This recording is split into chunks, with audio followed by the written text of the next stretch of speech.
Here's a controversial question. Did China really trap countries in debt?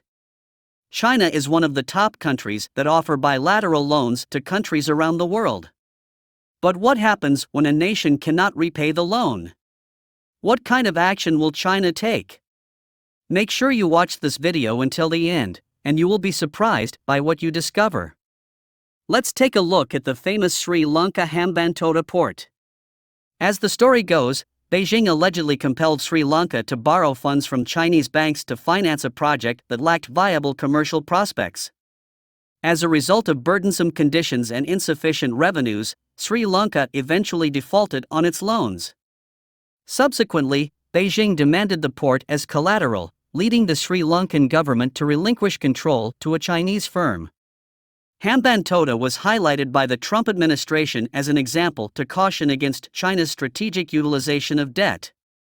In 2018, former Vice President Mike Pence termed it debt trap diplomacy, a phrase repeatedly employed during the administration, as evidence of China's military aspirations.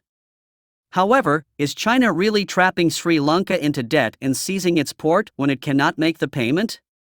Quoting Michael Ondaatje, a renowned chronicler of Sri Lanka, who once stated, "In Sri Lanka, a well-told lie is worth 1,000 facts," it becomes evident that the debt trap narrative is precisely that, a fabricated story the West wants the world to believe. China's debt trap is false, it is a fake narrative created by the West to demonize China.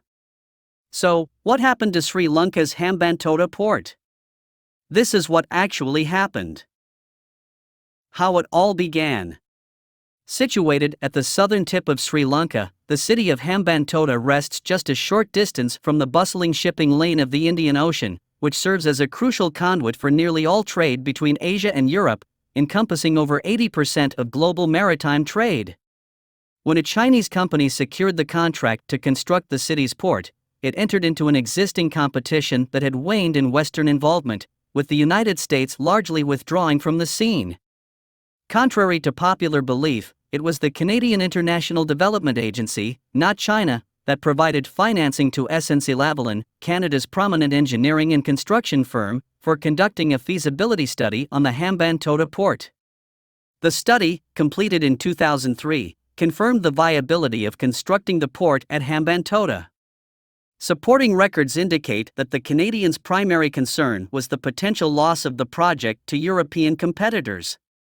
SNC-Lavalin recommended pursuing the project through a joint venture agreement between the Sri Lanka Ports Authority and a private consortium, utilizing a build-own-operate-transfer model. The Canadian project faced obstacles and did not progress significantly, largely due to the fluctuations in Sri Lankan politics. However, the idea of developing a port in Hambantota gained momentum during the tenure of the Rajapaksas, who served as president from 2005 to 2015, and his brother Gotabaya, the current president and former defense minister, who both hail from Hambantota. They pledged to attract large vessels to the region, a commitment that gained urgency following the devastating 2004 tsunami, which devastated Sri Lanka's coast and local economy. Examining a map of the Indian Ocean region during that period revealed a landscape teeming with possibilities and expanding middle classes. Demand for Chinese consumer goods was on the rise among families in India and across Africa. Rapidly growing nations like Vietnam required increased access to natural resources. In order for the Hambantota port to justify its existence, it only needed to capture a fraction of the cargo passing through Singapore, the world's busiest transshipment port. The Sri Lankan government then approached both the United States and India, seeking their involvement, but both countries declined. Meanwhile, China Harbour Group, a Chinese construction firm, became aware of the project and vigorously campaigned for it. China Exim Bank agreed to provide funding, and ultimately, China Harbour secured the contract. Sri Lanka's financial crisis. This occurred in 2007, 6 years before the introduction of the Belt and Road Initiative by Xi Jinping. Sri Lanka was still entrenched in the final and most violent phase of its protracted civil war, while the global financial crisis loomed on the horizon. China Exim Bank then offered a commercial loan of $307 million to Sri Lanka, with a 15-year repayment period and a 4-year grace period. The loan presented Sri Lanka with the option of a fixed interest rate of 6.3% or a floating rate tied to LIBOR, which could fluctuate. Eventually, in 2009, after enduring decades of violence, Sri Lanka's civil war reached its conclusion. Encouraged by the triumph, the government initiated a debt-funded endeavor to construct and enhance the nation's infrastructure. Annual economic growth rates surged to 6%, but in parallel, Sri Lanka's debt burden experienced a substantial increase. In Hambantota, instead of waiting for Phase 1 of the port to generate, Mahinda Rajapaksa pushed ahead with Phase 2, transforming Hambantota into a container port. In 2012, Sri Lanka borrowed another $757 million from China Exim Bank, this time at a reduced, post-financial crisis interest rate of 2%. Rajapaksa took the liberty of naming the port after himself. By 2014, the financial performance of Hambantota Port had turned negative. Recognizing the need for more proficient operators, the Sri Lanka Ports Authority, SLPA, entered into an agreement with China Harbour and China Merchants Group. The collaboration aimed to jointly develop and manage the new port for 35 years. China Merchants Group was already involved in operating a new terminal in Colombo Port, while China Harbour had made a substantial investment of $1.4 billion in the Colombo Port City, a lucrative real estate project centered around land reclamation. However, amidst the contract preparations led by lawyers, political upheaval was simultaneously unfolding. In a surprising turn of events, Rajapaksa announced an unexpected election scheduled for January 2015. As the campaign entered its final months, Maithripala Sirisena, who served as Rajapaksa's health minister, made the bold decision to challenge him. Similar to opposition candidates in other countries like Malaysia, the Maldives, and Zambia, allegations of corruption and the incumbent's financial ties with China became significant campaign topics. To the astonishment of the nation, and perhaps even his own, Sirisena emerged victorious in the election. The truth about Hambantota Port. Steep payments on international sovereign bonds, which comprised nearly 40% of the country's external debt, put Sirisena's government in dire fiscal straits almost immediately. When Sirisena took office, Sri Lanka owed more to Japan, the World Bank, and the Asian Development Bank than to China. Of the $4.5 billion in debt service Sri Lanka would pay in 2017, only 5% was because of Hambantota. There was also never a default. Colombo arranged a bailout from the International Monetary Fund and decided to raise much-needed dollars by leasing out the underperforming Hambantota Port to an experienced company.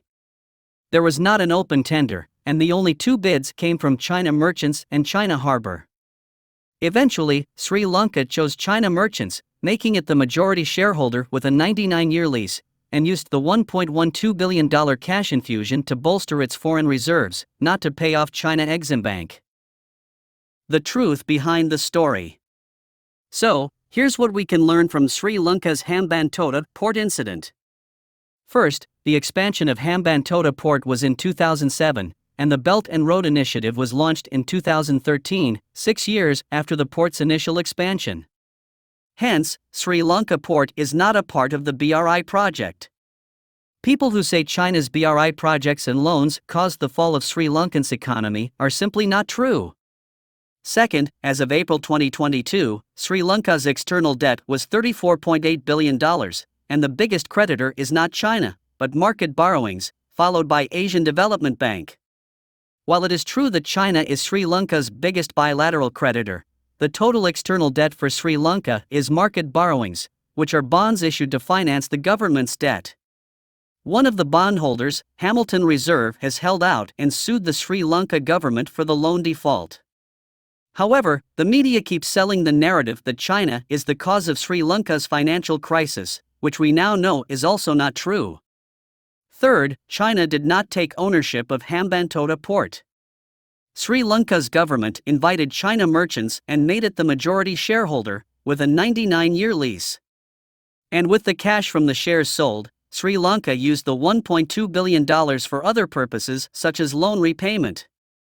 Therefore, the Chinese infrastructure loans have not led to the forfeiture of a single valuable asset abroad. In short, China did not seize ownership of the Hambantota Port. And finally, there was an accusation from the Trump administration saying that Hambantota could become a forward military base for China.